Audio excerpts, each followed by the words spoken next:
बहुत सुंदर नौकर चाकर हो गए। इस प्रकार माता देवहूति का जो है सुंदर कर्दम ऋषि से विवाह होता है। इस प्रकार देवहूति माता ने इच्छा की है। अब क्या होता है, देवहूति मैया के भगवान बोले थे भगवान बोले थे पुत्र बनकर आऊंगा, कर्दम ऋषि से बोले थे। लेकिन अभी क्या होता है, माता देवहूति के गर्भ से 9 कन्याओं का जन्म होता है। कर्दम ने सोचा कि किस माया में फंस गए, घर छोड़कर कर्दम ऋषि जाने लगे। क्या देवहूति आवाज देने लगी कि ओ स्वामी कहाँ जा रहे हैं। कर्दम ने कहा क्या हुआ, मैं तो पहले ही कह दिया था ना, संतान होते ही छोड़कर घर छोड़कर चला जाऊंगा। देवहूति ने कहा ठीक है चले जाओगे, लेकिन कम से कम अभी इनके हाथ पीले कर दूंगा। अब भाई जन्म दिए हो तो इनका हाथ पीला करने का भी तो हक आपका है, पिता होते हो तो पहले हाथ पीले कर दीजिए, विवाह करा दीजिए, फिर आप चले जाए। कर्दम ने सोचा कि हे भगवान आप किस चक्कर में डाल दिए, आप कहे थे पुत्र बनकर आओगे, यहाँ तो 9 पुत्री होगी, अब आपका ठिकाना ही नहीं, कब आओगे। अब भगवान कर्दम ऋषि कहने लगा, प्रार्थना करने लगा कि कब आओगे। तो भगवान कर्दम ऋषि को याद आ जाता है कि भगवान वचन दिए थे 10वें संतान के रूप में स्वयं भगवान मांगा करके रूप थे। तो क्या होता है, आज देखते देखते माता देवहूति के गर्भ से सुंदर भगवान कपिल जी महाराज का जन्म होता है। बड़े छोटे से सुंदर कपिल जी महाराज, बोलिए कपिल जी महाराज की जय। तो अब माता देवहूति बढ़िया सुंदर भगवान कपिल की सेवा करते हैं। कर्दम ऋषि घर छोड़कर वन में जाकर परमात्मा को प्राप्त करते हैं। देवहूति माता बढ़िया सुंदर अपने छोटे से कपिल का लालन पालन किए। कपिल भगवान धीरे धीरे बड़े होने लगे।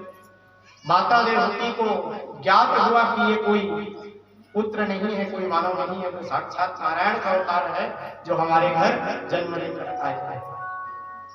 माता देवहूति ने एक छोटे से राजगद्दी पर बढ़िया कपिल भगवान को बैठाए हैं। आज माता देवहूति ने कपिल भगवान को बढ़िया चंदन लगाए, पूजन करने लगा। कपिल भगवान कहने लगी कि ओ मैया आज ये उल्टी गंगा क्यों बहा रही है, अरे उल्टा क्यों कर रही हो, भाई मैं आपका पुत्र हूं तो मुझे आपका पूजन करना चाहिए और आप माता होकर स्वयं मेरी पूजा करें। माता देवहूति कहने लगी कि देख पुत्र, ये काम तो मुझे बहुत पहले करना चाहिए। आप कोई पुत्र नहीं हो, आप कोई मानव नहीं हो, तो आप साक्षात नारायण का स्वरूप हो।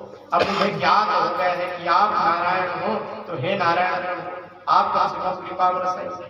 तो माता देवहूति बढ़िया सुंदर जो है भगवान कपिल से ज्ञान का प्रसंग श्रवण करने लगी। भगवान कपिल से पूछने लगी माता देवहूति की हे कपिल इतना बता बेटा कि माँ के गर्भ में बालक रहता है तो बालक का किस प्रकार निर्माण होता है, कैसे बालक का निर्माण होता है, कृपा करके बता दो। तो कपिल भगवान बताने लगा जीव जब माँ के गर्भ में रहता है तो पहले महीने में जीव का जो है वायु का निर्माण होता है, इतने वर्ष तक ये जीवित रहेगा। अब पहले वर्ष में वायु और ये जीव का जो है गोल रूप में परिवर्तित होता है, गोल अंडा जीव बन जाता है। अब उसके बाद जब दूसरा महीना आता है तो यही जीव जो है पासाओं पर लेट जाता है, बंध जाता है। अब यही जीव जब पासनाओं में बंध जाता है तो जब दूसरे महीने में पासाओं पर बंध जाता है, उसके पश्चात इसी जीव का जो है शरीर थोड़ा बड़े होने लग जाता है, अंडे के रूप में रहता है, शरीर का निर्माण होता है। सबसे पहले जीव का सिर का निर्माण होता है। तीसरे महीने का जब माँ के गर्भ में जीव होता है तो हाथ और पैर का निर्माण होता है। चौथे महीने का जीव जब हो जाता है तो जीव जो है पूर्ण शरीर जो है तैयार होता है।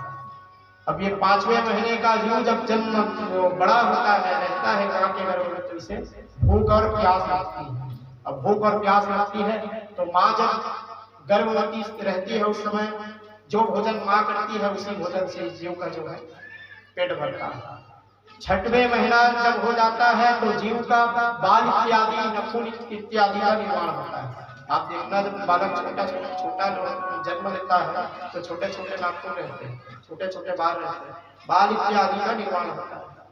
जब माँ के गर्भ में जीव जब 7 महीने का हो जाता है तो इसे जन्म जन्मांतर की बातें इसे याद आती है और भगवान से प्रार्थना करता है कि हे प्रभु कृपा बरसाइए, इस गर्भ से कैसे भी करके निकाल दीजिए। प्रकार प्रार्थना करते हैं श्रोता समाज।